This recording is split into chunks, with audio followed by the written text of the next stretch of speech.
You got here just in the nick of time. That is my name. Welcome to A Case of Distrust by Ben Wander. This is a teaser for this full upcoming game, which will be released in February, but you can play it for free right now on Game Jolt, which is where I got it. Link in the description. So let's go ahead and begin this tale, which is set in 1924 San Francisco, where a detective hot on a case of distrust. I awoke in my desk chair. Across from me were his piercing amber eyes. They surprised me at first, but I should have known he'd be there. I stretched and said, mid-yawn, "Not very nice to sneak into a sleeping woman's apartment."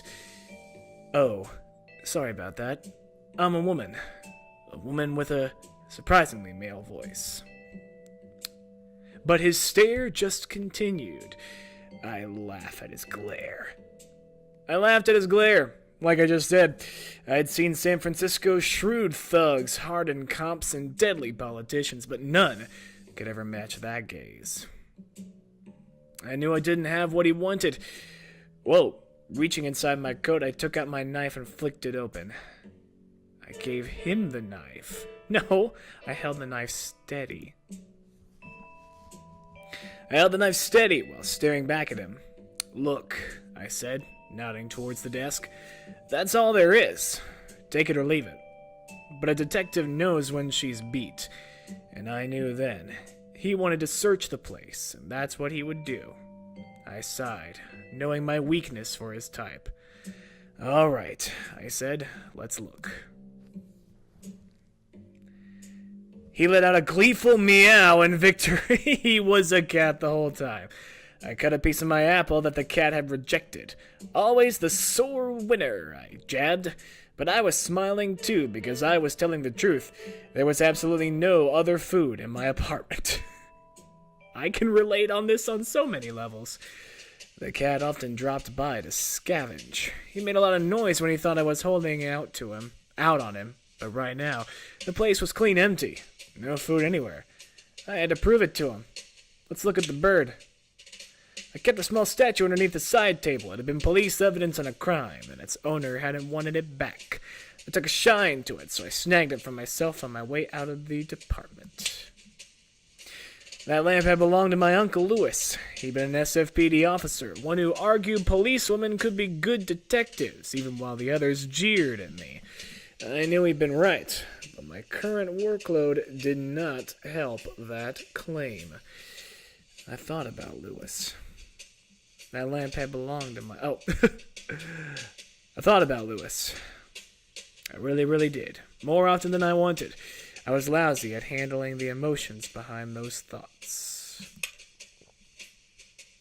I had taken copies of old murder cases from the SFPD records when I left. I loved reading through them, even though my own contributions were minimal. At that time, I longed for those types of jobs. The truth was, any work was hard to find for a female detective. Which I am. Don't pay attention to the voice. Packaged cigarettes were the latest trend, but I still preferred to roll my own. The ashtray was evidence that it was a practice skill. I suppose I had a lot of free time back then. The cat had waltzed into my apartment a few years earlier. He kept coming back, though there was rarely a morsel to eat. He'd continue his loud meowing until I proved to him the place was empty of food. "It doesn't matter how doe-eyed you are, cutie pie, we've got no food around," I told him.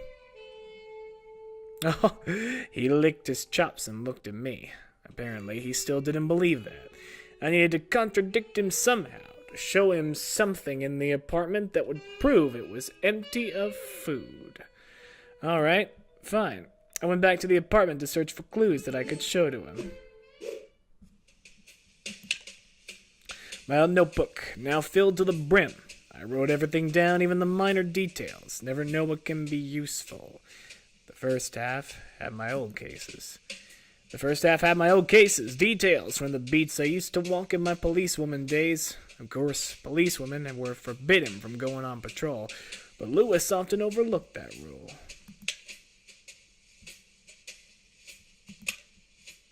A newspaper was flopped on the floor, its headline about the death of Lenin, leader of the Red Menace, sweeping Russia. It seemed the Bolsheviks had lost their head. The regular white icebox, tinged yellow with age, half blocked the kitchen doorway. My income rarely kept much stock in it, and right now it was empty.